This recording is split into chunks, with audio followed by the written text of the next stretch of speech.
बाजार।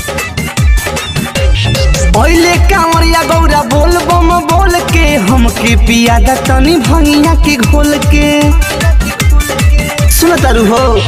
पहले कांवरिया गौरा बोल बम बोल के हमके पिया तनी भंगिया के घोल के देख मस्ती में झुमता लो सब जी हाँ सब जी हाँ सब जी। गौरा खेला तारू रोज तू बाबजी देख जला ढारे आइल बिया लाबजी। गौरा खेला तारू रोज तू बाबजी देख जला ढारे आइल बिया लाबजी।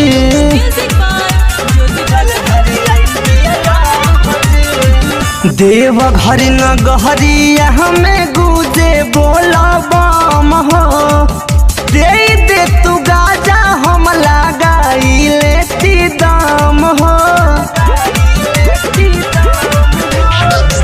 देव घर न गहरिया में गुजे बोला बम हो दे तू गाजा हम लगाई लेती दाम हो।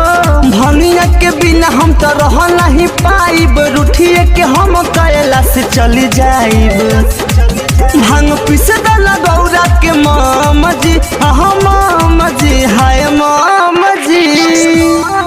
गौरा खेला तारू रोज तू बाबजी देख जला ढारे आइल बिया लाबजी। गौरा खेला तारू रोज तू बाबजी देख जला ढारे आइल बिया लाबजी।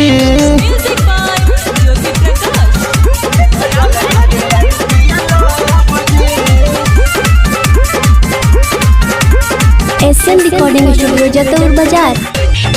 भंगिया बिना दहिया हमार गइल बाद बराई अब से तू भंगिया गौरा दाना पियाई।